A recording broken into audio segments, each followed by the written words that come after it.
por el canal 513 de Time Warner en los estados de Nueva York y New Jersey, y por el canal de AT&T para los estados de Massachusetts y de Maine, y las ciudades de Nueva York, New Jersey y Boston.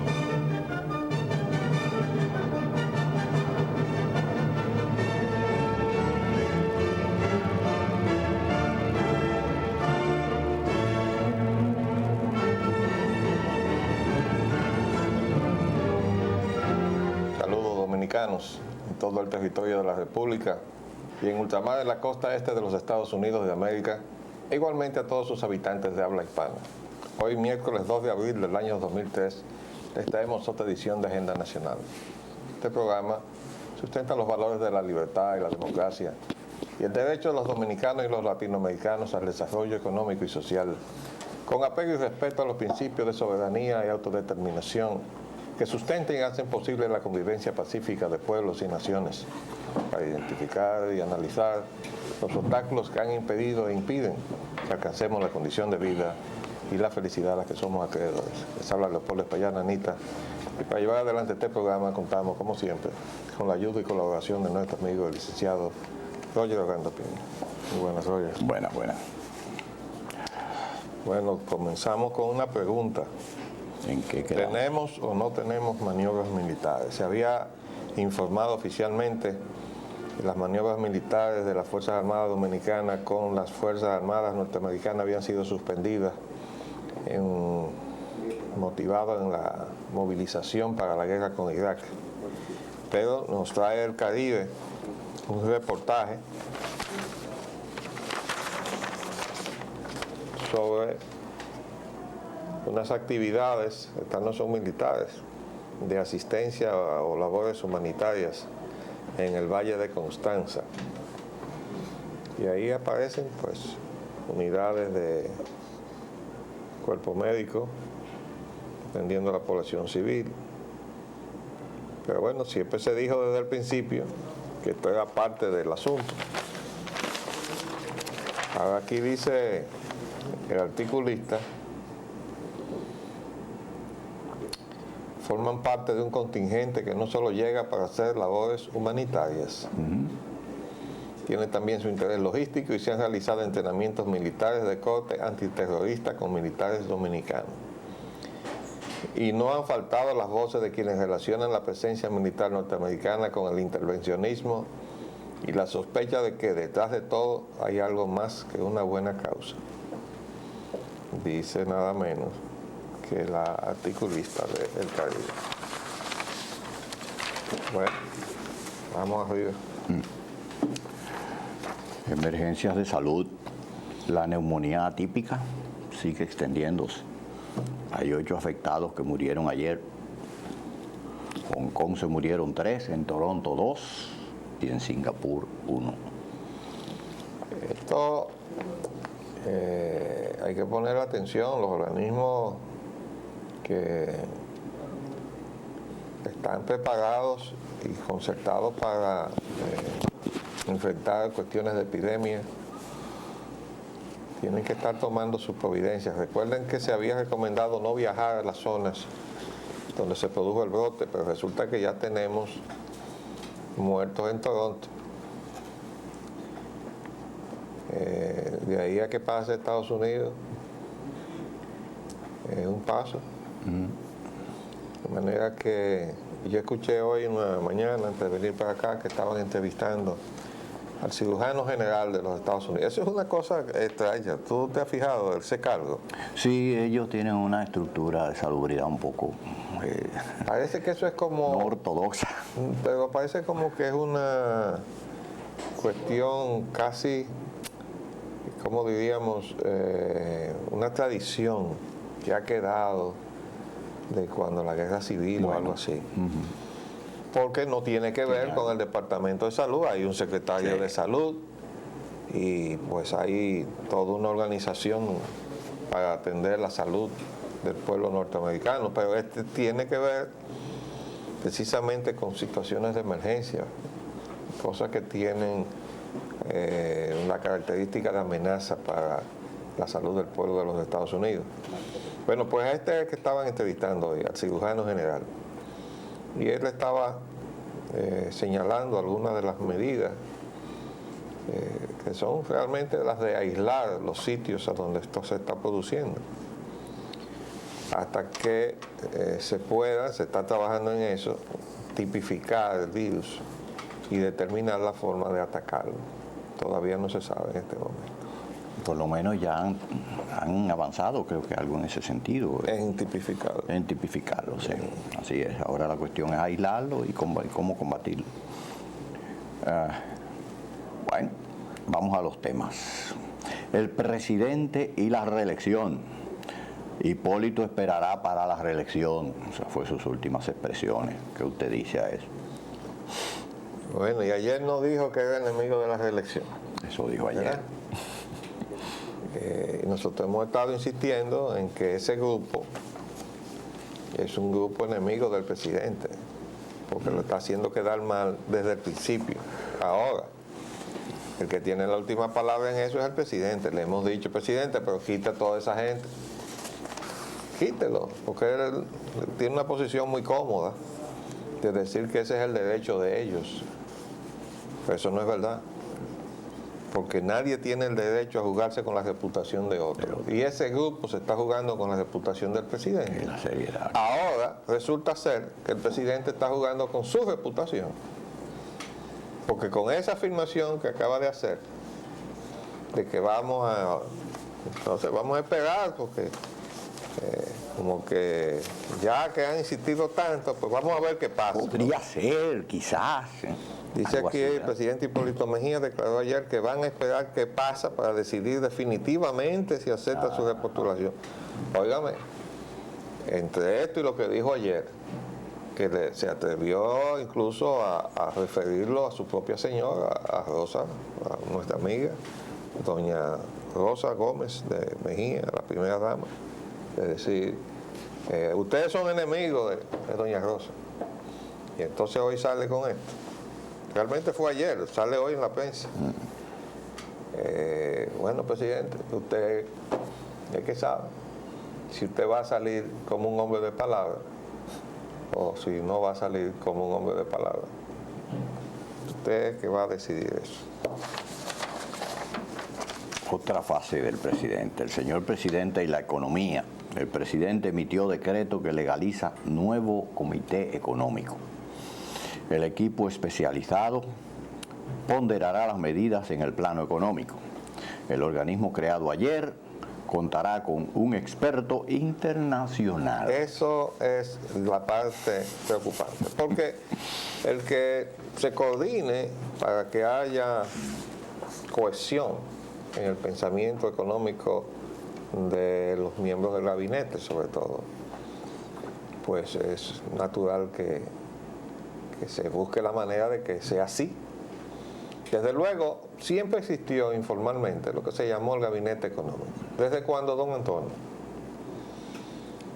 Y el gabinete económico estaba conformado por el secretario técnico de la presidencia, el secretario de finanzas y el gobernador del Banco Central. Entonces nos reuníamos con el presidente y el presidente invitaba a una que otra reunión al padre Alemán.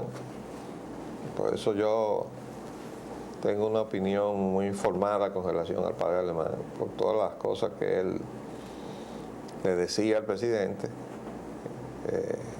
desde la muy irresponsable posición de estar fuera del gobierno, para que después las cosas que él le decía, las consecuencias había que resolverlas dentro del gobierno. Nos tocaba a nosotros entonces, como pasó con el primer presupuesto que se discutió, que le dijo al presidente que iba a ser inflacionario. El presidente me dijo a mí, hay que tumbarle a ese presupuesto. Le dije, presidente, ya yo le di a ese presupuesto el recorte que había que darle. Porque la primera aproximación que se hizo, había muchas cosas repetidas.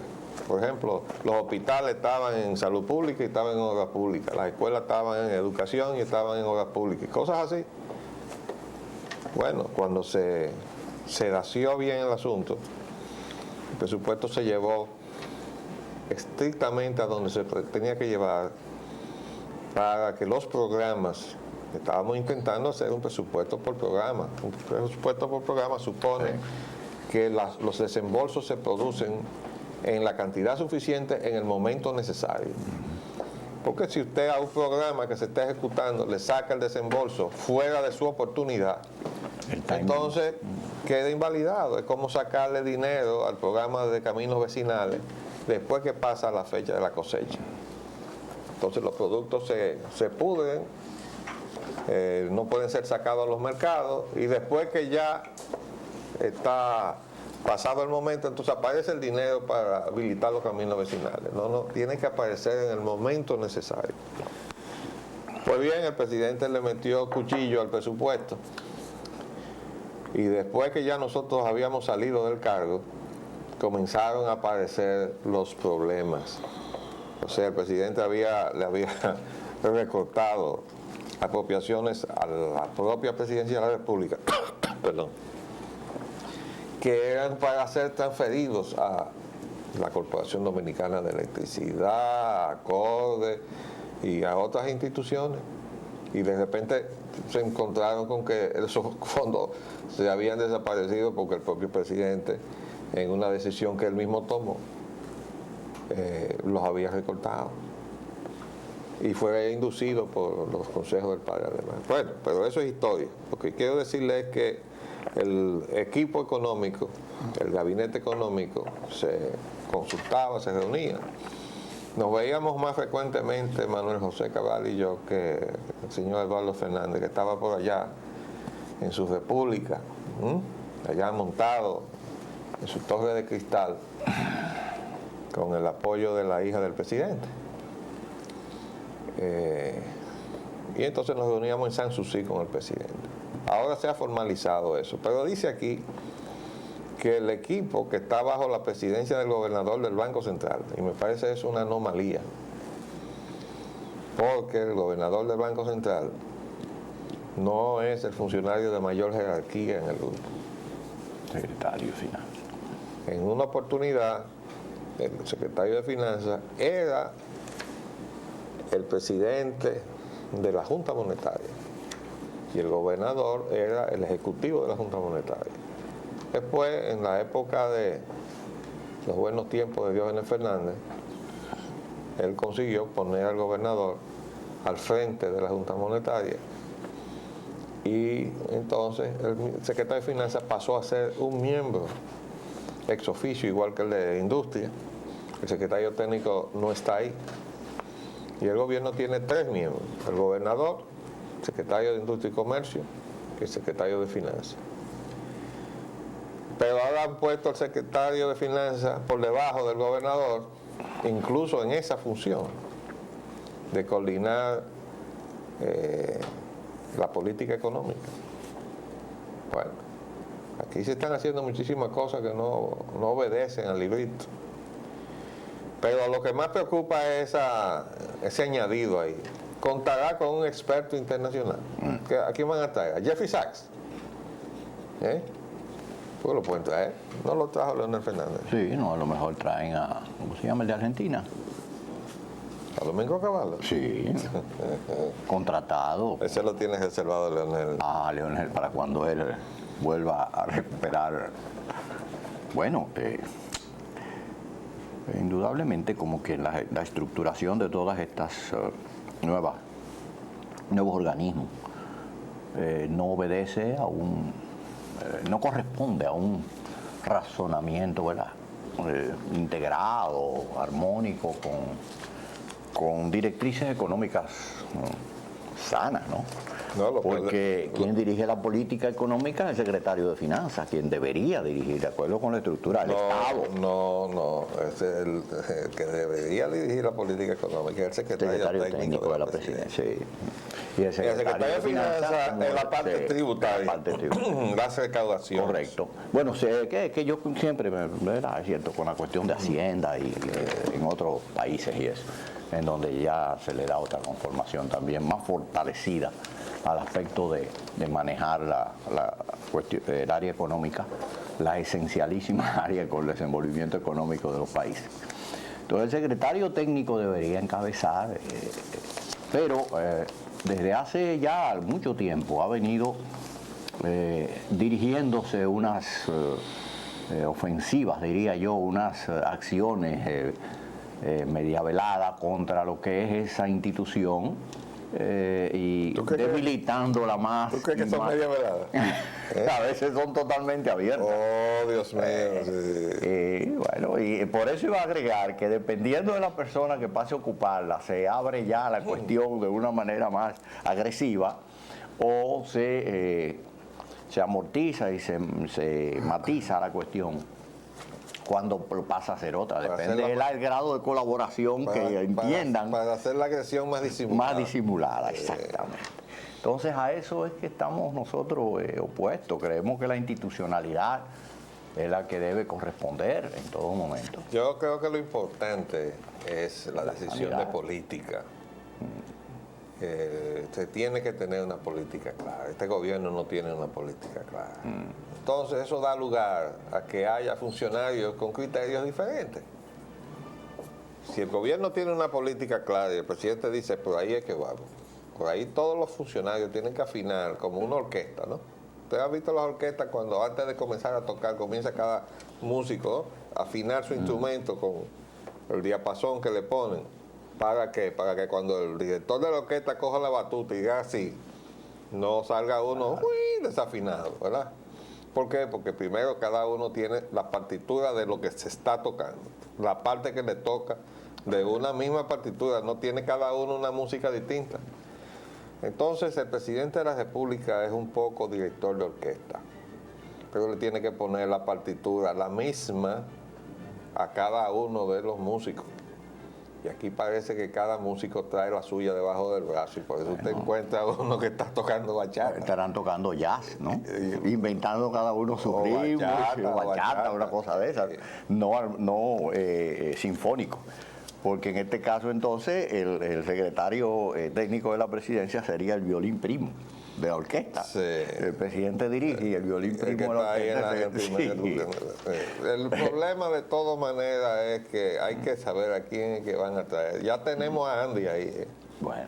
O sea que el decreto, ¿tú crees? Sí, toca bien para quien toca. Depende de la melodía que él esté interpretando. Yo creo que si se hace una encuesta entre todos los sectores económicos, los representativos sectores económicos, bueno, Andy no va a ganar el premio de popularidad. Bueno. Vamos a ver. La independencia del Ministerio Público. El Procurador General niega que Hipólito influya en el Ministerio Público, dice el señor Procurador. Bueno, esto es otro punto interesante. ¿Por qué? Porque me parece que eso es tapar el sol con un dedo.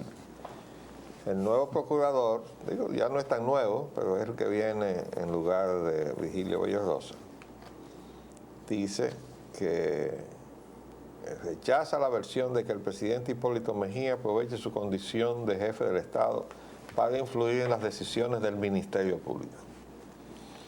Bueno, yo no quiero negar la buena intención del doctor Céspedes Martínez, quien no tengo el placer de conocer. Y si nos hemos conocido, me perdona, no lo recuerdo.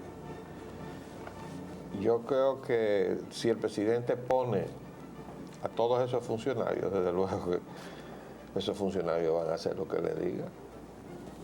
Cuando el presidente nombre a un procurador general de la República de una terna que le someta el Colegio de Abogados, por poner un ejemplo, y tenga que nombrarlo a mitad de año de su ejercicio, ¿verdad? Y dure 4 años, hasta la mitad del otro que entre. Y entonces se va a hablar de que el Procurador General de la República, que es el jefe de todos los ministerios públicos, que son los fiscales, que son los que tienen iniciativa para sustanciar acusaciones frente a los tribunales, y son jueces de la querella además, les queda a la población y a los abogados el recurso de apoderamiento directo, pero creo que hay ahora problemas con un mecanismo que se han inventado de un juez coordinador. Sí, eso sí. Y entonces ya usted no puede apoderar al tribunal que usted le merece más confianza, No ese sino juez. a donde ese juez ha mandado el expediente. Bueno, de todas maneras, todo esto tiene que ver con el asunto del defensor, pero de eso vamos a hablar en unos minutos cuando volvamos.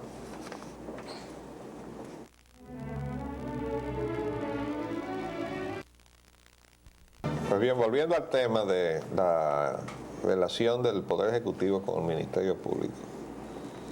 Todo esto también tiene que ver con el Defensor del Pueblo. ¿No lo han podido nombrar? No lo han podido nombrar. ¿Cuántos años tienen eso? Ya van algunos años.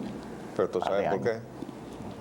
Debe ser por cuestión Todos los partidos quieren ¿Por poner política? a uno suyo. Claro. Y dice la ley Que que no no debe puede ser ser un una activista. Entonces ahí aparecen hasta dirigentes. Y desde luego hay una batalla campal entre los legisladores de cada partido tratando de colocar al suyo. defendiendo su parcela. Ahora déjeme decirle una cosa. ¿Para qué es el defensor del pueblo? No se supone que el Procurador General de la República y el Ministerio Público debe recoger cualquier querella de la población. Entonces, lo que pasa es que cuando esos funcionarios no funcionan, entonces hay que inventarse otro funcionario, con la perspectiva de que tampoco funciona. Porque aquí lo dañamos todo. Y ustedes vayan, si siguen por el camino del debate que está planteado con los candidatos que están Barajándose. sí, en juego, veremos un defensor del pueblo que no va a defender a nadie. Sí, a su partido. Ah, bueno. A Tienes los razón. miembros de su partido. Tienes razón. Pero lo importante es que pongamos una cosa clara. Primero, si un gobierno gobierna para sus gobernados y con el consentimiento de sus gobernados, es decir, para crearle bienestar a sus gobernados, ¿para qué esos gobernados necesitan un defensor? No lo necesitan. ¿Usted sabe cuándo lo necesitan? Cuando el gobierno gobierna contra sus gobernados. Entonces se necesita alguien que venga a defender a los gobernados de lo que no debía estar pasando, que es que el gobernante gobierne contra sus gobernados, que fueron los que lo eligieron. Todo eso son las aberraciones que están produciéndose en el ejercicio de la democracia. Entonces nos inventamos otra cosa para tratar de tapar la cuestión. Entonces yo hace mucho, y yo no soy jurista, ni abogado, ni nada que se parezca, pero ya tenemos muchos años bregando con las instituciones de la República Dominicana. Y yo le conversaba a un amigo que sí era jurista, la idea de que por qué no hay un Procurador General de la República designado por el Poder Ejecutivo que se va desde luego a preocupar de mover todos los expedientes que le interesen al Poder Ejecutivo, y otro elegido por el pueblo, que no va a mover nada que le mande el Poder Ejecutivo, sino lo que los ciudadanos le lleven. Y ese va a ser el defensor del pueblo. ¿Para qué el defensor del pueblo? Lo que necesitamos es un procurador que le responda al pueblo, para que cuando vaya alguien, como fuimos nosotros con nuestro abogado, a donde Virgilio Bello Rosa, que además de procurador era nuestro amigo, mira, necesitamos la fuerza pública porque esta gente está violando la ley. Aquí dice la ley del Digenor que esos contadores eléctricos no se pueden instalar si no están previamente calibrados y precintados, y además se han metido allá y han roto todo sin permiso de nadie. Ah, pero no conseguimos la fuerza pública. No la conseguimos. ¿Por qué? Porque él era obediente al presidente de la República. El presidente de la República estaba apoyando todo eso. Y el fiscal del distrito, por instrucciones del presidente, había firmado con la AES un convenio público salido fotografiado donde él ponía la fuerza pública a disposición de Carl Huber, que por suerte ya se lo llevaron. Entonces ese es el problema, que no estemos dando vueltas, y definitivamente, me perdona el doctor Céspedes, pero el presidente de la República sí influye en el Ministerio Público. Mientras lo designe, va a influir en ellos, no le quepa ninguna duda. Además, si no le dice, lo que tiene que hacer el Ministerio Público que está ahí va a estar tratando de adivinar el pensamiento del presidente para estar sintonizado con él. Usted apueste que va a ser así. Todo el tiempo que tenemos de vida lo hemos visto así. Vamos a ver. Cambio en el Banco Central. El Banco Central de la República achica la nómina para ser más eficiente y reducir gastos. Eso se llama reingeniería ahora en el nuevo, los vocablos que se han puesto. Sí. Quiere decir que cuando te mandan para tu casa, reingenierizaron. te han rediseñado. Sí, me rediseñaron, Sí. me ajustaron la tuerca. Bueno, y dice también que la Junta Monetaria tiene a nuevos integrantes. Sí, señor, así es. Bueno, yo creo que todo lo que ha estado haciendo Lois Malcoon, de sacar a gente que tenía pensiones y que volvieron y los contrataron, todo eso está bien. Ahora vi que nombraron en la Junta Monetaria al vicegobernador que sacaron, que fue a Luis Manuel Piantini.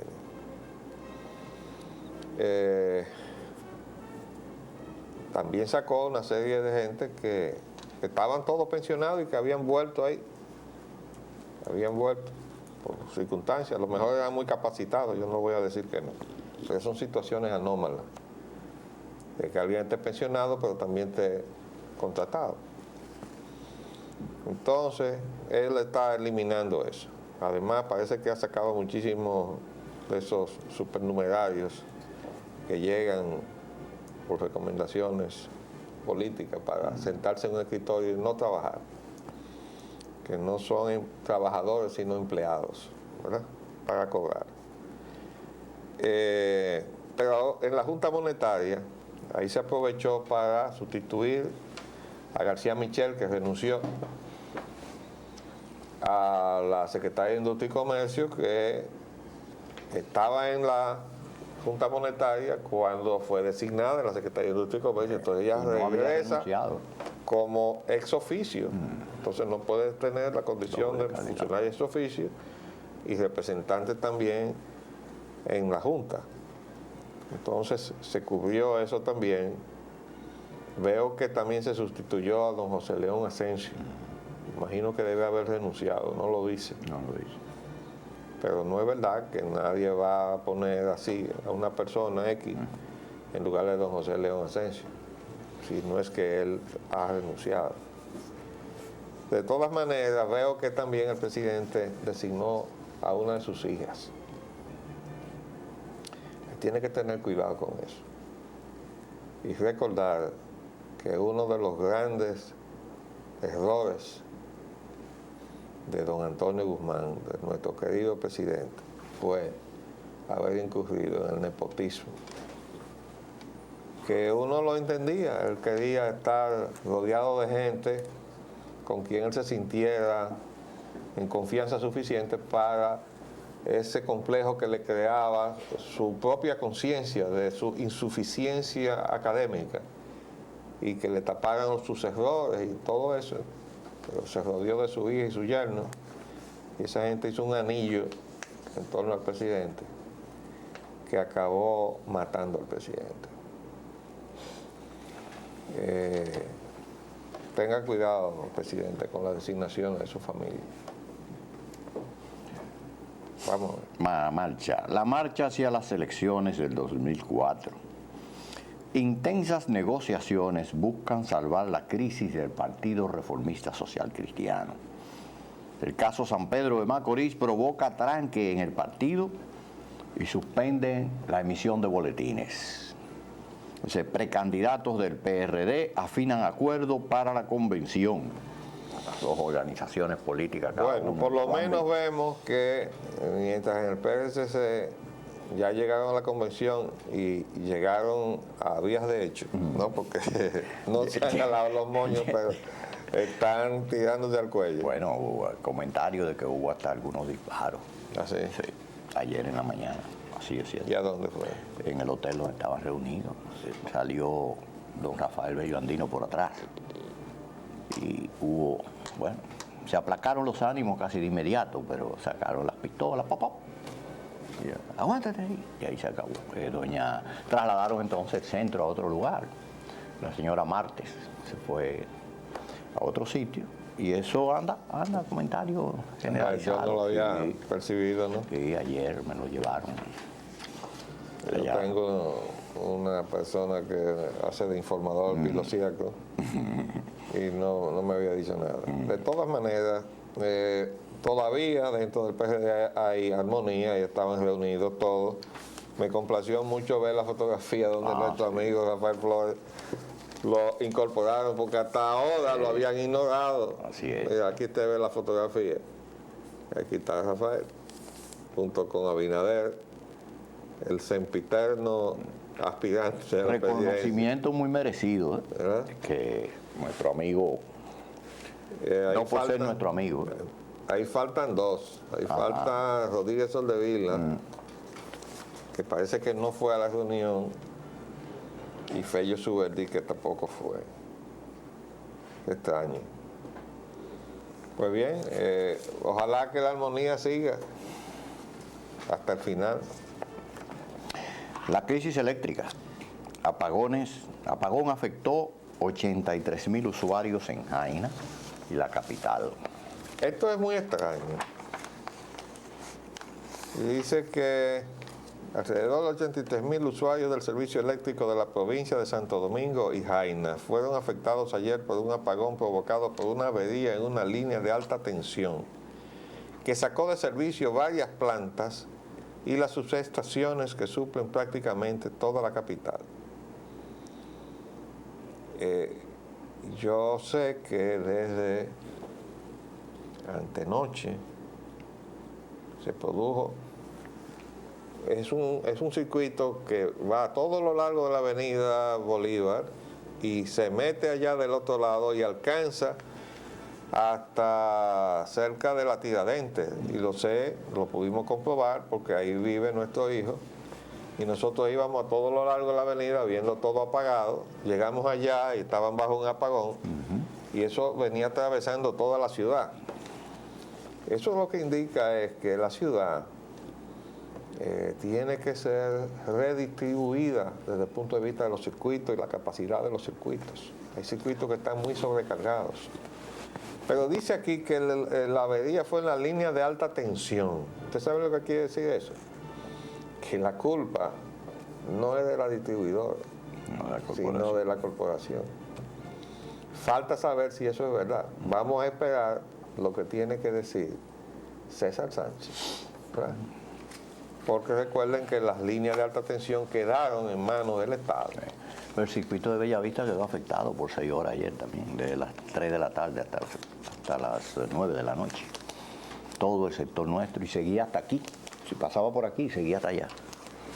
Hasta la privada y todo este sector de aquí abajo, digo de aquí arriba, y nuestro sector, desde luego, donde residimos.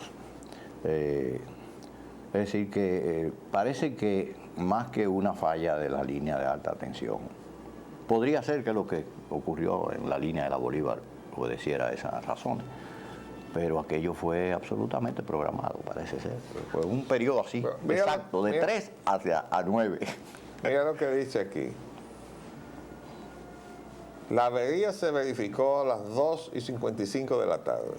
Y aunque media hora después, brigadas de la empresa de transmisión, o sea, de la CDE, habían controlado la situación, todavía anoche varios sectores no tenían el servicio. Bueno. La avería también sacó de servicio las subestaciones de la feria, la Universidad Autónoma de Santo Domingo y el kilómetro 10.5 de la carretera Sánchez. Por ahí sigue dando detalles de los sectores de la ciudad que quedaron sin la energía. Yo creo que ahí hay otra cosa. El superintendente Cross, que se ponga bien apretados los pantalones con eso, porque esta gente está de su cuenta. Está de su cuenta. Cuando uno llama por cualquier interrupción del servicio, siempre le dan a uno una excusa. Se cayó la línea de alta tensión. Y es una forma de pasarle la responsabilidad ya no a la empresa, sino a la CDE. ¿Y cómo sabe uno que es verdad? Vamos a ver. Economía dominicana. Presidente Mejía somete préstamos por 314 millones de dólares más. Temístocles Montaz vaticina que la deuda llegará a 6.000 millones de dólares. Y garantizan recursos ahorrantes del Banco Baninter. Espérate. Temístocles Montá está diciendo eso. Sí. Y eso es la misma persona que salió Ajá. diciendo esto que está aquí. Ah. Porque lo está Capacidad de criticando. endeudamiento. No, porque se lo tenemos aquí. Pues, Hoy sí, mañana no. A mano, ¿verdad? Para que él se acuerde. República Dominicana necesita de nuevos préstamos para no ser exportadora de capital. El equipo técnico del gobierno señala que el país está poco endeudado, pero ese es el equipo técnico de Leonel que está sentado ahí. Que lo mostramos hace unos días. Esto tiene como fecha 1999, 1 de marzo de 1999. Pero ahora él está tocando otra melodía.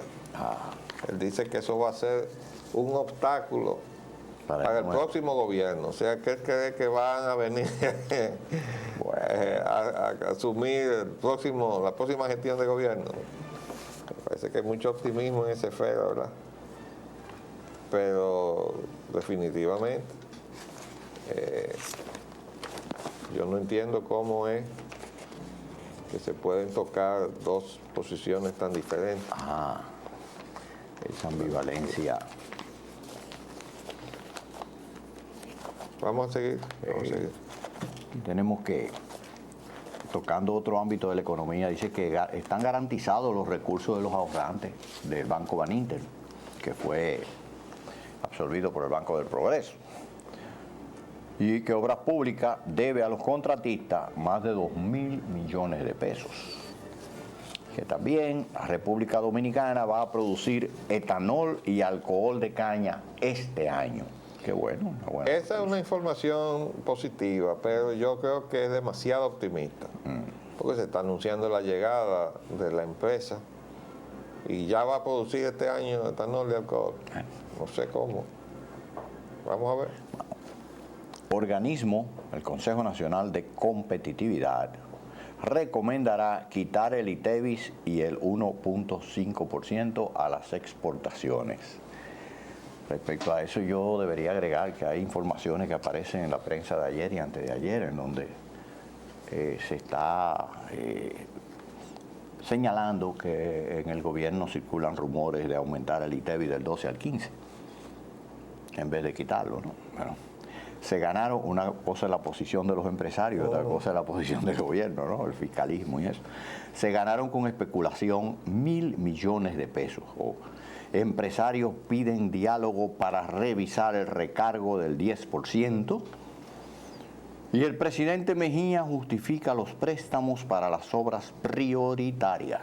Bueno, aquí el comentario nuestro es que el presidente debería verse el informe o escuchar alguno de esos programas grabados de la participación de Mario Viña con su análisis sobre lo que ha sido el comportamiento totalmente distorsionado del presupuesto. O sea, un presupuesto que solamente funciona a base de endeudamiento en cuanto a las inversiones, porque el gasto corriente se lo está llevando prácticamente todo. Ahora, desde luego, vemos cosas como esta. Préstamos multilaterales son recursos poco aprovechados, porque el Banco Mundial tiene previsto desembolsar 58.1 millones de dólares en el 2003. Y además dice, los organismos multilaterales financian la reforma del país. Bueno, ese es el problema. Esta gente viene y dice, como si fuera un dulcito, ¿no? Mira, si tú haces tales y cuales cambios que yo quiero que tú hagas, te voy a poner esta cantidad de dinero para que la manejes y yo voy a mirar para otro lado para, por si acaso tú mete la mano. Metes algo más que la mano. Entonces, eso es una forma de corrupción. Eso es una forma de corrupción. Y lo han hecho con todo, absolutamente con todo. Ponen el dulcito ahí. Y dice, si ustedes hacen esto, miren dónde está el dulce ahí, para que le puedan echar mano. Así es que se ha estado manejando. Vamos a ver si... Que la reforma financiera, que la reforma del agua, que la reforma del qué sé yo qué. Ahora todas las reformas. En la última reunión del BID se le produjo casi una insurrección al señor Iglesias. que debían hacer todos los países, en lugar de ir a hablar allí, es ponerse todos de acuerdo, decirle queremos su renuncia, señor Iglesias, ya está bueno. Estamos cansados de usted y sus políticas neoliberales. Váyase con las políticas neoliberales, porque lo importante no es el cambio de la persona, es la política. Ahora él es que ha estado sirviendo de vehículo para hacer cosas que están contrapuestas con la carta orgánica del banco, lo mismo que está pasando con el Banco Mundial y el Fondo Monetario. Nada de lo que han hecho está contemplado en su estatuto. No está así. Ah, pero ¿por qué lo están haciendo? Ah, porque todo se ha trastocado. Okay. Y aunque son entidades que dependen de las Naciones Unidas, mientras estuvieran funcionando así, tuvieron el beneplácito de la gran plutocracia que manda ahora en todas partes. Bueno, es aquí una de las reformas. Proyectos para acueductos, préstamos con altos costos y lesivos para la industria.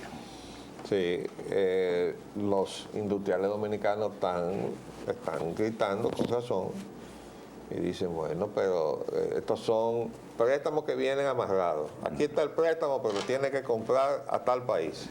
Pero la cosa va más allá, porque generalmente no solamente compran a tal país, sino compran a fulano dentro de ese país. Y para que estemos claros, yo traje una serie de cosas que saqué del internet con relación a los negocios que se están haciendo con la guerra de Irak. Bueno. Óigame, el señor Perle, que era uno de los asesores más importantes en el Pentágono, tuvo que renunciar, obligado, porque, óigame, eran tantas las cosas que se estaban ya acumulando y los cabildeos que se le habían detectado. Mira el último. Era asesor de un fabricante de satélites que estaba acusado de haberle transferido indebidamente tecnología a China, con lo cual estaba facilitando que su cohetería alcanzara más lejos, o sea, estaba poniendo en peligro la seguridad de su país. Y este es un asesor del Pentágono y estaba defendiendo una empresa que está acusada de haberle transferido tecnología a China. Esos son la gente que está haciendo negocios. Aquí está, mire, esta es la Halliburton, esta es la empresa del vicepresidente Cheney. Aquí dice que perdió una de las oportunidades para reconstruir a Irak, pero era que le habían dado unos grados a grados, que parece que hubo que redistribuirlo porque el señor Tony Blair viajó a Estados Unidos, exactamente ahí, a reclamar. Y mi parte. No, dijo, pero usted me invitó al cumpleaños para que yo pudiera participar de la piñata, y usted ahora no me puede decir que yo no toco en la piñata, que es la repartidera de los contratos, cuando yo tengo a mis muchachos ahí, que es el único país que ha metido tropas allá. Entonces hubo que redistribuir los grados a grados. Y eso es lo que ha pasado, y ahí está, no solamente está el caso de Halliburton, sino que hay una serie de empresas, están todas enumeradas. Las vamos a ir examinando para que se vea bien cuál es la esencia de lo que está detrás de toda esta cosa espantosa que estamos viendo. La cantidad de negocios. Desde luego que hay que decir que el Senado de los Estados Unidos le quitó de la mano al vicepresidente Cheney una de sus aspiraciones más destacadas, que era la de echarle mano a la explotación del petróleo en la zona que se ha denominado área protegida de la reserva natural de Alaska. Y le llaman las laderas de Alaska. Y un informe de la Academia de Ciencias de los Estados Unidos detuvo la mano. Dijo que lo que se estaba haciendo ya de por sí había que revisarlo por el daño que estaba ocasionando, aunque se mejorara la tecnología. Y dijo, no se le ocurre entonces extender eso más allá. El Senado, dominado por los republicanos, rechazó esa petición de esa empresa en la que estaba interesado el señor Cheney, vicepresidente de los Estados Unidos. Se nos acabó el tiempo por el día de hoy y volveremos mañana, si Dios lo permite. Les hablamos Leopoldo Espaillat Anista. Y Roger Juan. Hasta luego. Agenda Nacional les llega en vivo de lunes a viernes de 11 de la mañana a 12 meridiano y es grabado y retransmitido de 12 a 1 de la madrugada por esta misma emisora. Se transmite en la costa este de los Estados Unidos de América por el canal 513 de Time Warner en los estados de Nueva York y en la costa este de los Estados Unidos de América por el canal 513 de Time Warner en los estados de Nueva York y New Jersey y por el canal de AT&T para los estados de Massachusetts y de Maine y las ciudades de Nueva York, New Jersey y Boston.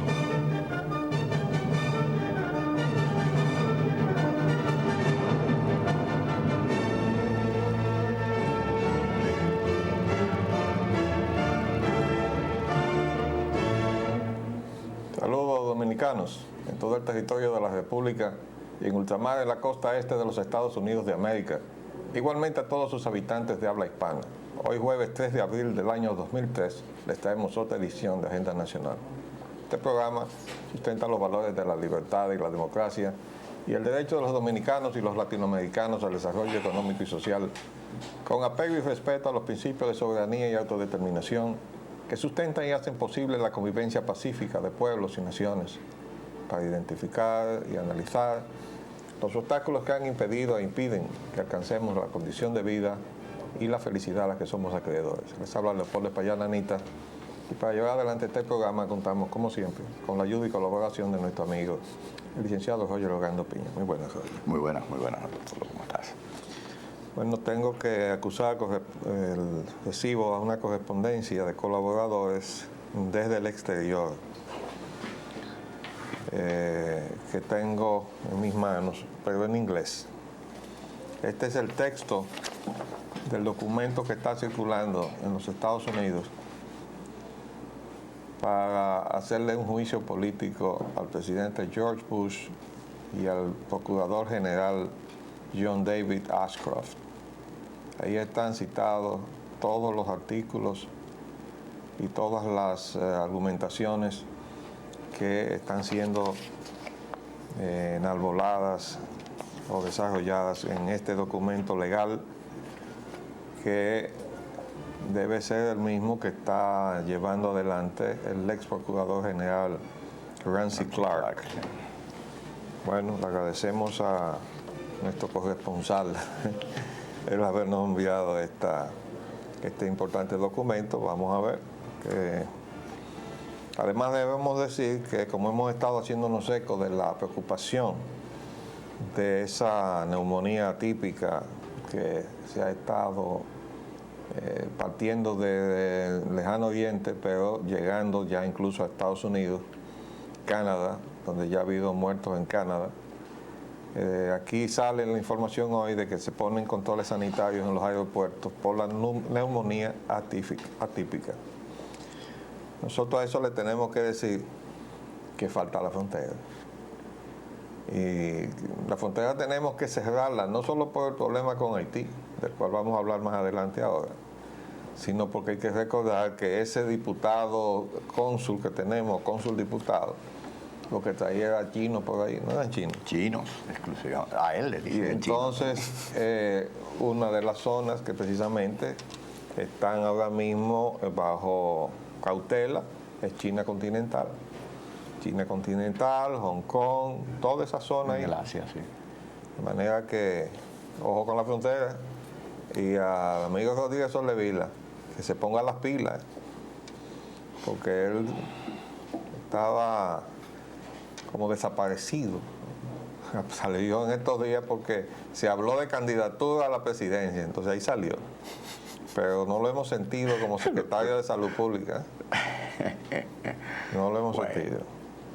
La República Dominicana, nuestro país, y la guerra de Estados Unidos con Irak. Jefe militar de Estados Unidos elogia el apoyo de República Dominicana a los Estados Unidos.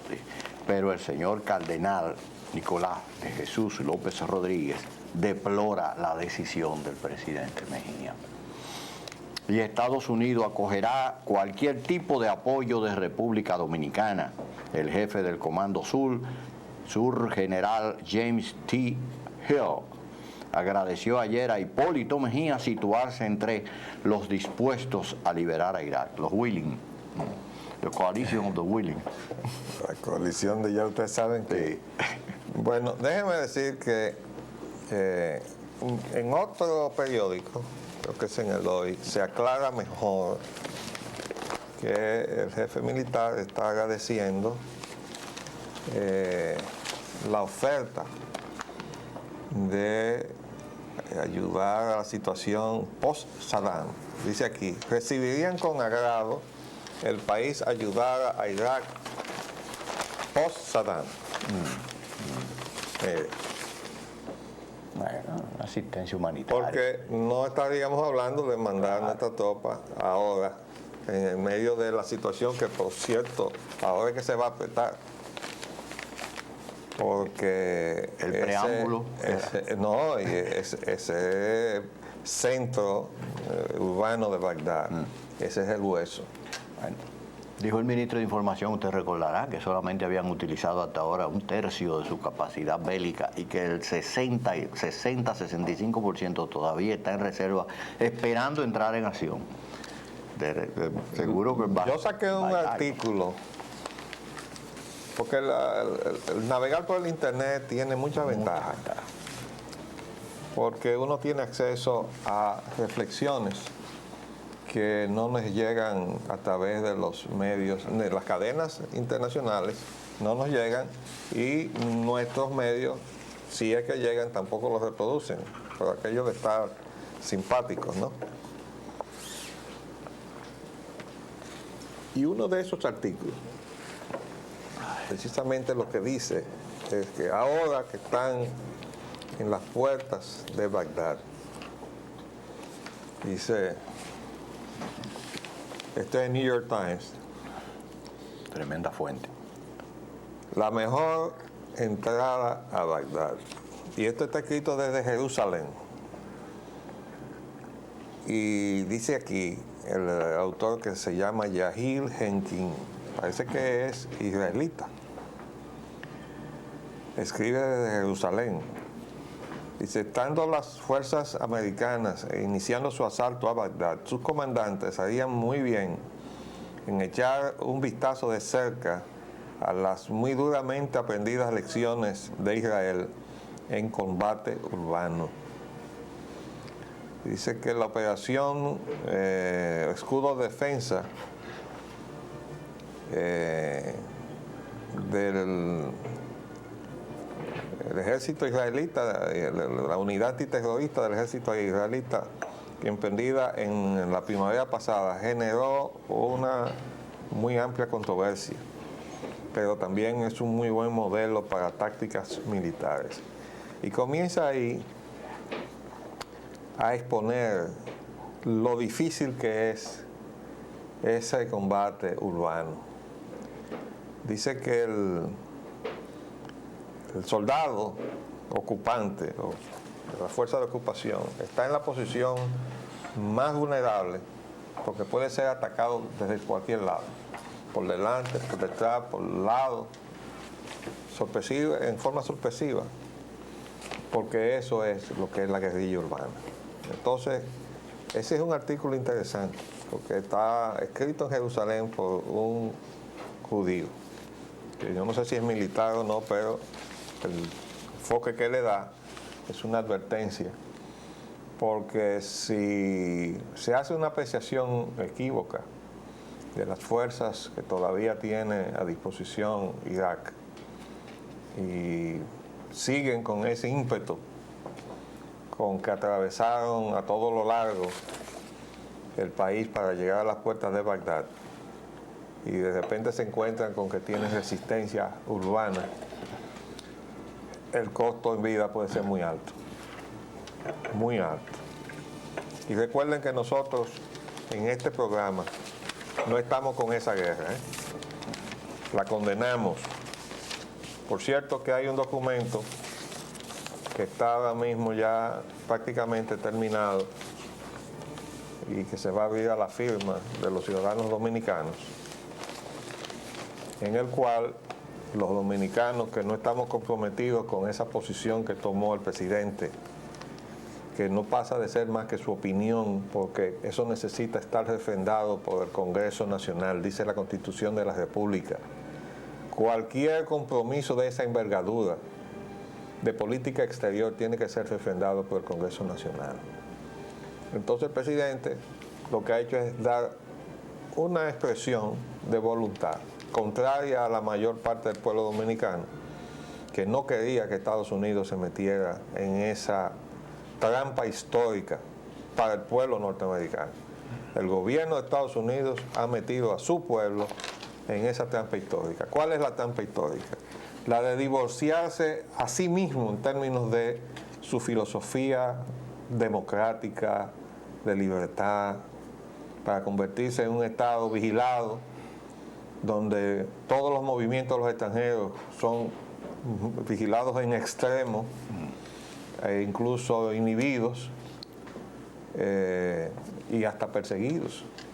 Decíamos el otro día que se estaba desatando una nueva forma de macartismo. Movimiento y comunicaciones también, totalmente fiscalizadas de todas las organizaciones, sobre todo de los de origen árabe, de las comunidades de origen árabe.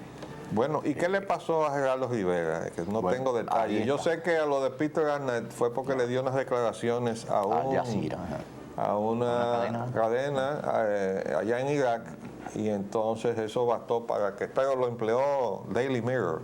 Sí, de inmediato. Pero vi que Gerardo Rivera estaba, estaba significado de haber puesto en peligro, creo, que decía la información.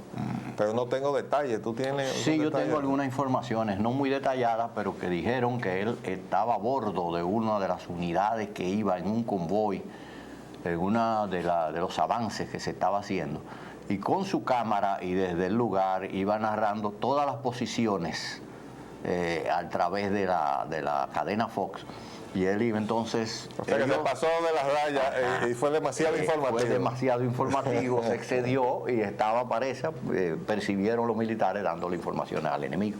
Así. En consecuencia, pues a él lo restringieron de inmediato.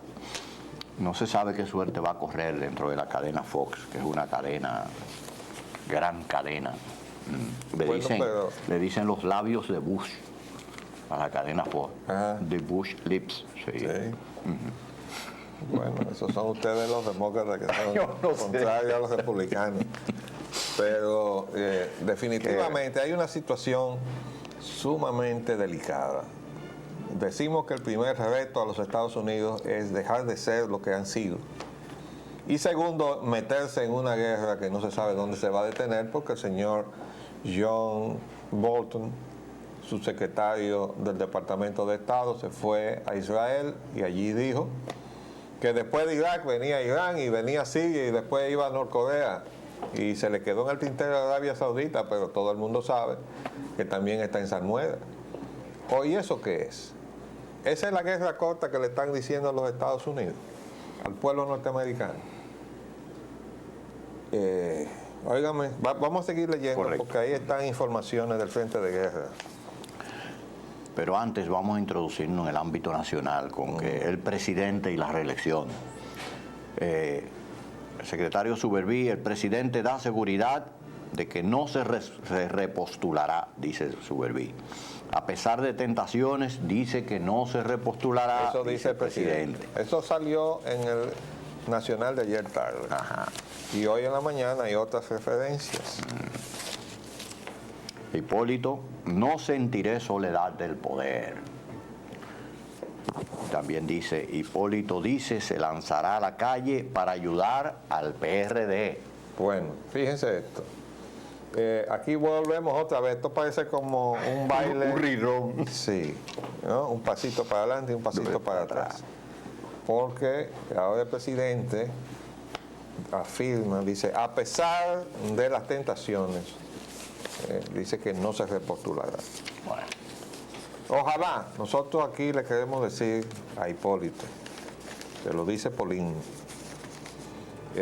tú tienes el compromiso de salir de ahí como un hombre de palabra. Ayer decíamos en sus manos está, en lo que vaya a hacer el que salga como un hombre de palabra, o salir todo lo contrario. Dice aquí el reportaje del Nacional. El presidente Hipólito Mejía dijo hoy, al referirse a la reelección, que las tentaciones son del vivo, pero está preparado para irse a su casa porque el Palacio Nacional no es de él. Aseguró que no sentirá la depresión de la soledad del poder porque tiene su familia, sus nietos y amigos. El Palacio Presidencial lo hizo el jefe, el tirano Rafael Leónidas Trujillo, y lo han ocupado otras personas. Cuando salí de la Secretaría de Agricultura, el otro día me fui para mi compañía. Ya tengo mi invernadero y mi casita en Jarabacoa. Parece que no es muy chiquita la casita. Y además soy un presidente con familia, hijos y nietos, de los que me siento orgulloso. No tengo inconveniente después de salir del poder, dar brinco con mi hijo, otro día en Jarabacoa, otro día en mis actividades aquí, los demás con mi familia y mis nietos, indicó al ser entrevistado en el programa El Gobierno en la Mañana.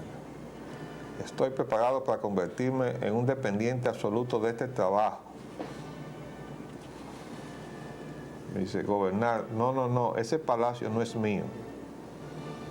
Lo hizo el jefe y le ha tocado a muchísima gente gobernar desde ahí y estoy mentalmente preparado para irme a mi casa y estar con mis amigos, chismear en el medio y venir aquí a hablar disparate. Óyelo bien, dice, yo no traiciono a nadie de los míos, no lo hago porque esa es la norma de mi vida, soy consecuente con mis amigos y con mis principios de amistad. Bien, pero el presidente también tiene que ser consecuente con los principios del país y también con los principios de la lucha por la democracia y la libertad. Y del partido que lo llevó al poder. Bueno, se supone que esos son los principios de ese partido, pero resulta que esos no son los principios del partido, porque esos se quedaron en el camino cuando el Partido Revolucionario Dominicano se montó en el carro neoliberal, desgraciadamente con su líder a la cabeza. Ahora el PRD está en la encrucijada de o retomar sus raíces, como dice el amigo Rafael Flores, o de irse con los demás al zafacón de la historia. Esa es la coyuntura que tiene ahora mismo por delante. El presidente... Y además debemos decirle al presidente con respecto a que se lanzará a la calle para ayudar al PRD, que la mejor ayuda que le puede dar es cambiar su política económica. Con esta política económica, a todo candidato que esté identificado con el presidente y su política, le va a ser sumamente difícil conseguir el apoyo del pueblo dominicano. De modo que, vamos a ver, ahí está nuestra observación. Si quieren la cogen y si no la dejan, ya sabemos que es así. Bueno. El presidente y su concepto de solidaridad. El presidente Mejía dijo que el drama haitiano exige compartir el agua y los bienes. Exige a nosotros los dominicanos que compartiésemos el agua y nuestros bienes. Dice el presidente aquí, el presidente Hipólito Mejía se compadeció ayer de la pobreza del pueblo haitiano y dijo que frente a este drama sería injusto que la República Dominicana no compartiera con sus vecinos instalaciones médicas y el agua de la frontera y hasta los alimentos. El presidente Mejía recordó también que países como Estados Unidos, Francia y Canadá han congelado la ayuda a Haití. Y sigue diciendo, por ello, ese país, o sea Haití, se está cayendo a pedazos, dijo, y precisó que frente a esta desgracia, alguien tiene que extenderle, aunque sea una mano amiga. Pero el presidente tiene que entender que cuando una persona se está ahogando porque no sabe nadar, y alguien se tira a sacarlo y darle una mano amiga, probablemente lo primero que tiene que hacer es noquearlo para evitar que el que se está ahogando en su desesperación arrastre al que se lanzó a sacarlo también a su misma suerte. Eso es lo que la República Dominicana no puede hacer. Y el presidente de la República Dominicana no está facultado para lanzar al mismo precipicio en que está Haití a la República Dominicana. Si nosotros estamos de acuerdo con el presidente. Nosotros estamos por un sentido humanitario, pero además porque profesamos ser cristianos, el ser solidarios con los haitianos, porque ahora mismo es el pueblo más pobre de América. Pero si nosotros no nos descuidamos, nosotros vamos y nos enrolamos también al pueblo más pobre de América y también el más enfermo. Entonces, hasta ahí no se puede llegar. O sea, nosotros podemos compartir agua, bienes, ¿verdad? Sí, presidente, eso sí, pero no podemos compartir el país. Entonces nosotros tenemos que ir a darle ayuda allá. El programa que tenía inicialmente José Rodríguez Soldevila de ir a instalar allí ayuda médica de médicos dominicanos en suelo haitiano y construir allí unas especies de instalaciones sanitarias.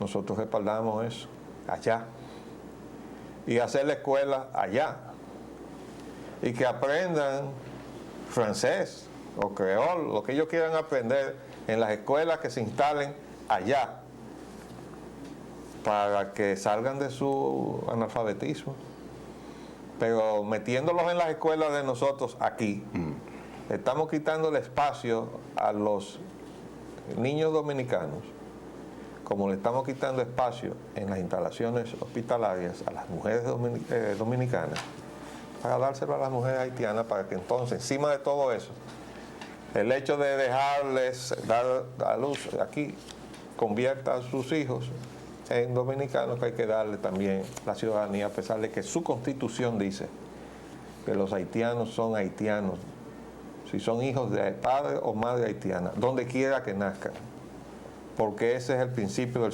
jus sanguinis, es decir, eso va con la sangre, y no el jus soli, que va con el suelo.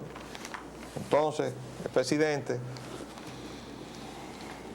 tiene razón en condolerse, pero él tiene que condolerse de los dominicanos. Primero que nada. Y además, él no puede caer en la contradicción de haber dicho, que lo fue a decir incluso a Naciones Unidas, no podemos cargar con esa carga. Eso fue él. Todos nosotros lo aplaudimos, porque esa es la realidad. No nos podemos dejar echar esa carga de Estados Unidos, Francia, Canadá y todas esas potencias que se proclamaron amigas de Haití, pero le cerraron la puerta a su inmigración para que no tuvieran más remedio que coger para acá. Y nosotros no podemos aceptar eso. Y entonces cargar nosotros, darle empleo, o sea, trabajo, y entonces darle todos los servicios y además darle la ciudadanía, sometidos al chantaje internacional, que nos están diciendo que somos esclavistas y que somos prejuiciados raciales y muchísimos disparates. Nosotros no nos podemos dejar chantajear. Y el presidente tiene que estar muy claro en eso. Si no, va a incurrir en un error histórico. Y me dice que se lo estoy advirtiendo desde ahora. Ya viene mal en su política con Haití, presidente.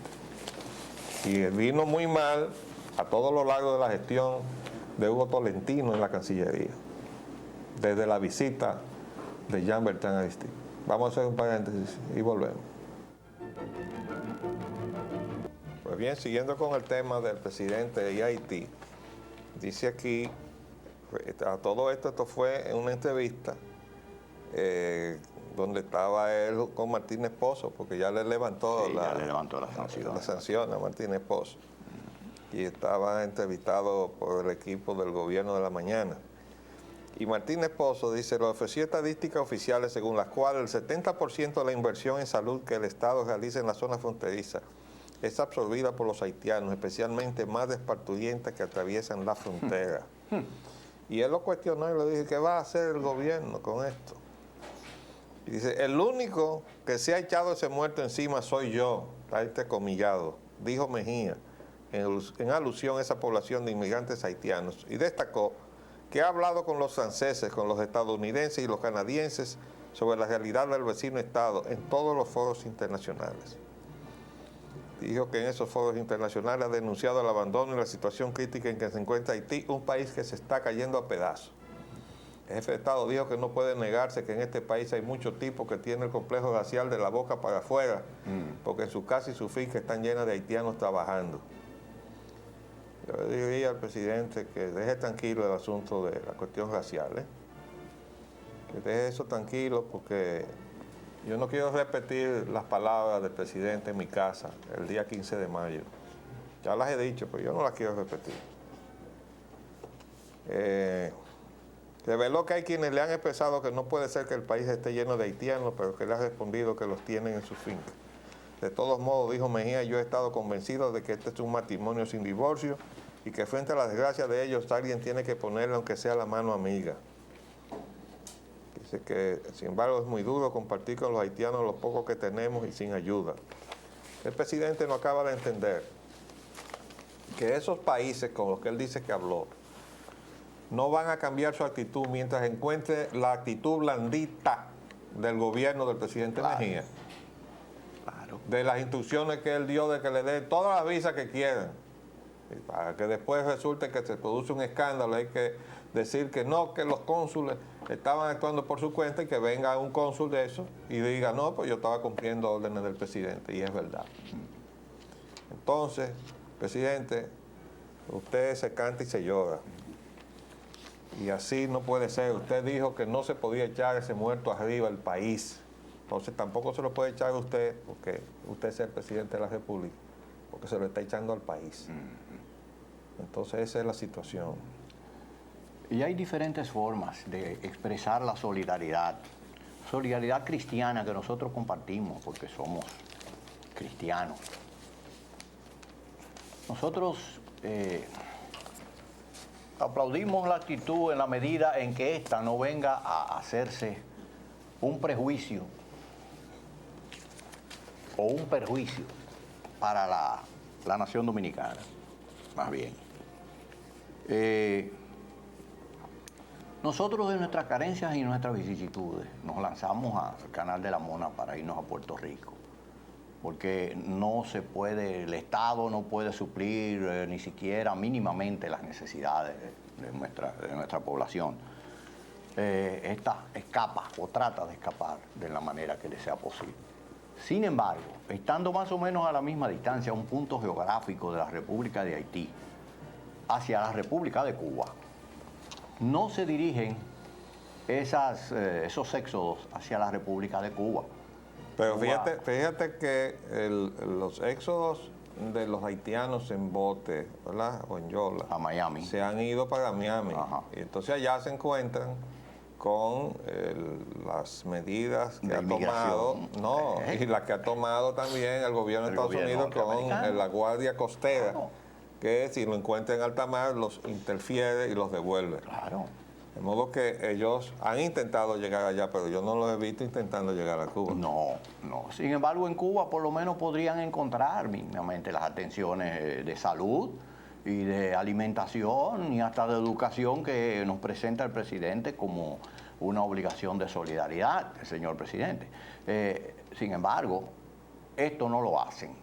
Primero porque saben que van a encontrar de frente el impedimento del gobierno cubano, y el gobierno cubano expresa su solidaridad de la siguiente manera. Hay 250 médicos cubanos en territorio haitiano, lo que más o menos viene a equipararse, a parangonearse con lo que propuso nuestro secretario de Salud, Sol de Vila, que dijo que iban a mandar la asistencia médica hacia allá. Eso es lo que hay que hacer. Y si queremos también asistir en otras modalidades, en la producción, en lo que sea, en el impedimento de la deforestación, porque en lo que se refiere al agua, por lo menos en lo que toca a la frontera, que yo recuerdo históricamente, arquitecto, y usted me corrige, nunca se le ha impedido que No, utilicen pero el agua nosotros de la frontera. compartimos. Fíjense ustedes que el río Artibonito descarga hacia Haití. Exactamente. Quiere decir que los que aprovechan ese río son los haitianos. Nosotros no derivamos agua de ese río para riego ni para ninguna utilización en la República Dominicana. Son los haitianos los que la usan. Pero el río Artibonito nace en la República Dominicana y luego se convierte en fronterizo. Entonces, pero esas son las realidades. Presidente, es que nosotros tenemos que compartir sin perder el concepto de que esto que nosotros tenemos, lo tenemos que cuidar. No lo podemos regalar. Eso es así. El gobierno y la prensa, arquitecto. Bueno, ya dijimos que desistieron Sí. de querella y también lo van a retirar los otros funcionarios. La corrupción. Leonel y 6 funcionarios son citados por un juez. Parece que eso tiene que ver. Decía una de las versiones que era como testigos. Lo que pasa que es testigo contra la causa contra Temístocles Montaz. Y yo sé, no soy abogado, pero parte de la cultura que uno adquiere, que un testigo en una investigación puede quedar implicado y se queda ahí mismo también, ya no como testigo, sino como acusado. Dice que es la causa por presunta estafa que se le sigue al ex secretario técnico de la presidencia, Temístocles Montaz, al ex director de Col Eduardo Selman y al empresario Joaquín Villanueva. No conocemos los detalles de eso, pero dice aquí, los exfuncionarios y el empresario Villanueva están acusados de supuesta estafa en perjuicio del también empresario Esteban Francisco Sánchez en la venta de acciones de la fábrica dominicana de cementos. El pedimento del abogado de la defensa, César Pino Toribio, de que se reenviara el proceso para permitir que los acusados comparezcan al juicio fue rechazado. Francisco Sánchez alega que fue despojado de 1.013 acciones que fueron propiedad de Armando de Ron Suárez de la fábrica de cemento estatal el 10 de noviembre de 1999. La causa es contra el ex secretario técnico de la presidencia, Temístocles Montaz, el ex director de Col Eduardo Selman y el ex empresario Joaquín Villanueva. Bueno, yo digo que ese juicio, determinando culpabilidades y responsabilidades, es muy buen precedente. ¿Ustedes saben por qué? Porque aquí hay mucha gente que le han atropellado sus derechos a sí mismos. En esa cosa precipitada que se hizo, precipitada, sospechosa y nebulosa de la capitalización y además inconstitucional, se atropellaron muchos derechos de accionistas de esas empresas de Col. Pero bueno, vamos a seguir. Le falta el PM a Leonel y le falta el expediente de obras públicas, el del 1401, o sea, las obras hechas con la cuenta 1401, esa le falta. El clima social imperante. La Policía Nacional acusa al hijo y a un sobrino de la muerte del empresario de televisión en Santiago. Bueno, fíjense, que estábamos comentando y reflexionando en estos días sobre las cosas que uno está viendo en este país. Ahora resulta, y sobre este caso en particular habíamos dicho, nos preocupa grandemente que haya aparecido un mecanismo de asesinato profesional. O sea, él alquiló a alguien, le pagó para que ejecutara el crimen, no lo hizo él. Entonces, ese tipo de depravación del medio, eso es preocupante. Y que sea un hijo contra el padre. Ya hemos visto de todo aquí. Hay un sobrino metido. Bueno, inexplicable. Algo más también. Cabo de la Policía Nacional mata a un inspector de la presidencia. Bueno, debo decir que con la generosidad con que se han distribuido los cargos de inspectores de la presidencia, no hay que chocar, no, sí, o sea, no debe uno sorprenderse de que uno encuentre a cada rato que hay una situación que involucra a un inspector de la presidencia. En este caso es un cabo de la policía que mata al inspector de la presidencia. Fue un incidente ahí de los muchos que está viviendo el pueblo dominicano. Vamos a ver qué más. La marcha hacia las elecciones del 2004. La Comisión Electoral del Partido Reformista conoce de la denuncia de fraude que presentara Jacinto Peinado. Estrella se perfila ganador de primarias reformistas. El Partido Reformista Social Cristiano no logra solucionar la impugnación de San Pedro de Macorís. Bueno, ya habíamos comentado que el PRD tiene entonces el riesgo de dividirse, porque ya lo dijo uno de los dirigentes de Peinado. De modo que vamos a ver si ellos logran subsanar esa situación de San Pedro y poner en claro qué fue lo que pasó allí.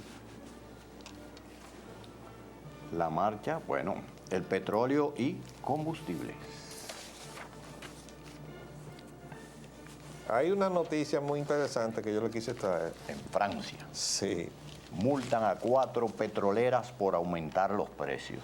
Oigan esto. Las 4 principales empresas petroleras privadas del mundo fueron multadas en Francia por ponerse de acuerdo para fijar los precios de la gasolina. Pero oigan cuáles son las empresas. Las subsidiarias francesas de British Petroleum, que es británica, Shell, que es norteamericana y holandesa, no, perdón, Shell es británica y holandesa. ExxonMobil, que es norteamericana, y Total Fina Elf, que no recuerdo ahora cuál es. Esto es una de las fusiones esas que se han hecho. Recibieron multas por un total de $27 millones impuestas por el organismo francés encargado de la competencia en el mercado. Bueno, no tenemos duda de que lo hayan hecho. Lo que sí queremos significar es el momento en que ha escogido Francia para darle un tablazo por la cabeza a empresas básicamente británicas y norteamericanas. Vamos a ver. Temas nacionales. La economía dominicana. Mejía somete préstamos por 314 millones de Estas son dólares. noticias que teníamos ayer, pero que yo quise dejar, porque no la comentamos con suficiente amplitud. Garantizan recursos de los ahorrantes de Baninter. Hay algo más. También una información de que están acelerando el paso del proceso de la fusión para como que salirle al paso a las inquietudes y preocupaciones de los ahorrantes que estaban obviamente sacando su dinero, porque lo dejaba ver claramente el reportaje. Decía que se estaba acelerando el paso para tranquilizar a los ahorrantes. Es lógico que los ahorrantes de entidades que ven que el suelo se está moviendo traten de agarrarse de un palo porque no saben qué es lo que va a pasar. La intensidad del terremoto si no se la le va a pueden abrir, predecir. si se le va a abrir el suelo debajo de sus pies, ¿verdad? Eso es así. Fíjense, el ingrediente fundamental de una economía es la confianza, pero es también la paz. No se puede levantar una economía en un estado de guerra. No se puede. Usted puede hacer una economía de guerra que es otra cosa. Pero la economía de la paz está contrapuesta a la economía de la guerra. Y además se necesita confianza. Y los bancos funcionan fundamentalmente a base de confianza. Entonces, cuando hay una situación que de alguna manera da una connotación negativa a el ingrediente fundamental de la seguridad y la confianza, entonces la gente se espanta la mula. La Secretaría de Obras Públicas le debe a los contratistas más de 2.000 millones de pesos. Mejía justifica préstamos para las obras prioritarias. Bueno, ahí pareció como contestar un poco lo que nosotros le habíamos dicho. Nosotros le dijimos, sería bueno que el presidente viera o de alguna manera mandara a buscar alguno de esos programas grabados de nosotros, seguramente que los graban. Con la comparecencia de Mario Viña y los análisis que él ha hecho sobre precisamente eso. Pero es que hoy, aparte de este titular, hay otros titulares donde el presidente dice que se está utilizando el crédito para los programas de inversiones del Estado. O sea, que ya el presidente lo está admitiendo, lo está declarando.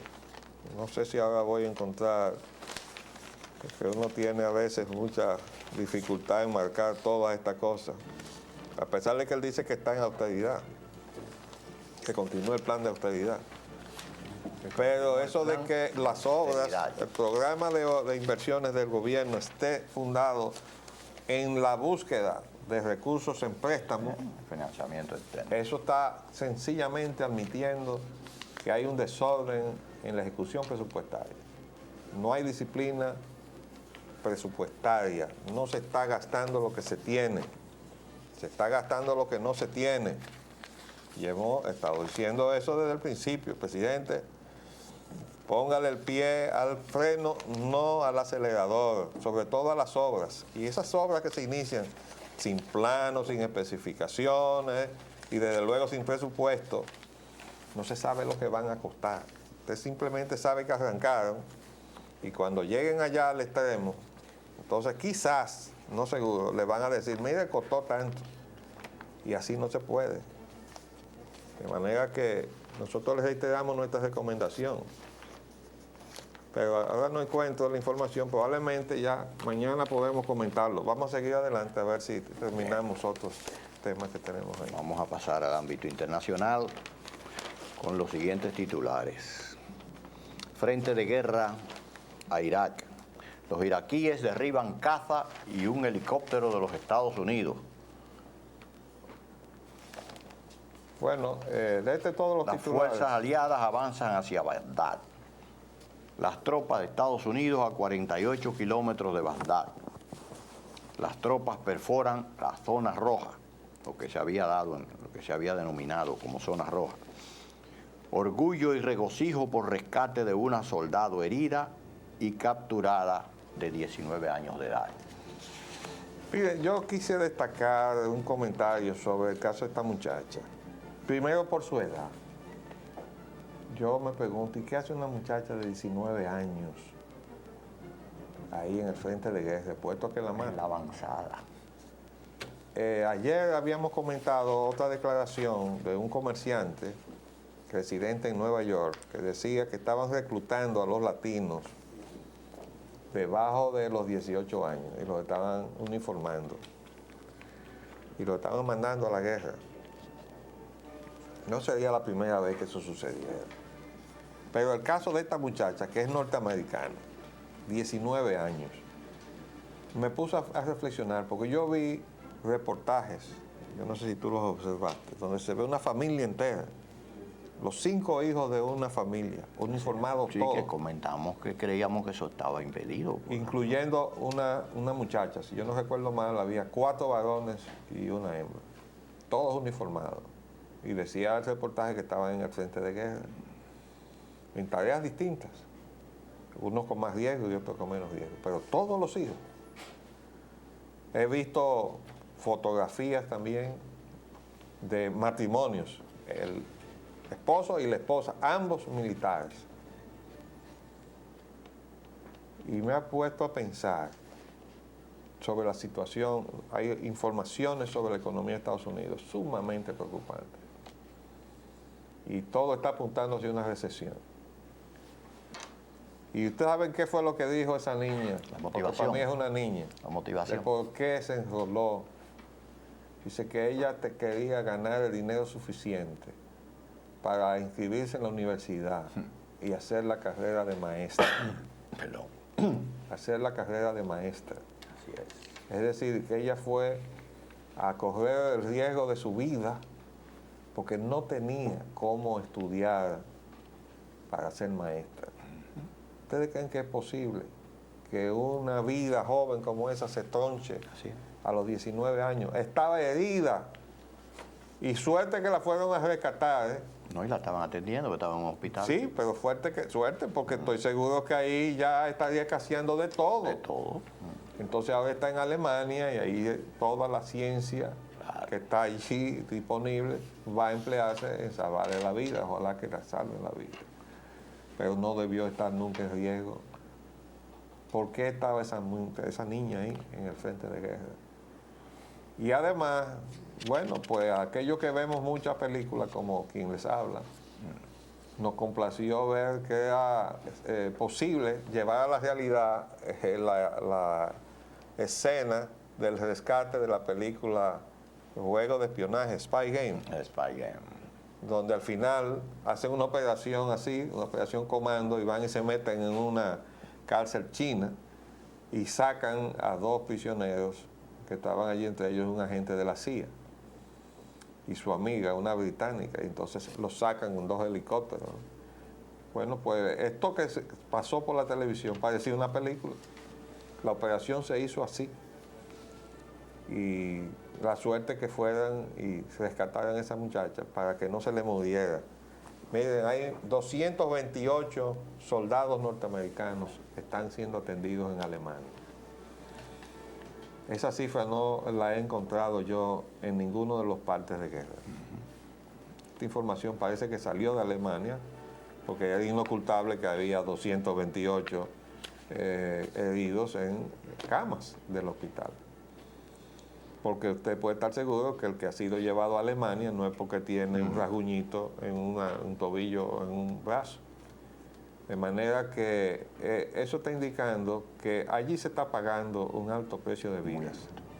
Y hay que lamentar las vidas de los iraquíes que están siendo bombardeados con esa andanada de misiles y bombas. Bombas impersonales ahora, Y ahora, prohibida por la no, Convención de Ginebra. Una bomba que le llaman de racimo. De racismo, sí. Y ahí está la confirmación de las fuerzas militares norteamericanas de que sí, que contra unos tanques emplearon bombas de racimo. Y la pregunta es, ¿y no está prohibido eso por las Naciones Unidas? Entonces Estados Unidos puede desafiar las normativas de Naciones Unidas. Dejamos esa pregunta para volver mañana, que ya despedimos la semana, y ver cuáles son los temas con los cuales cerramos esta semana tan caldeada en términos de lo que está pasando en Irak. Les hablamos Leopoldo Espellar Nanita. Y Roger Ogando. Hasta luego.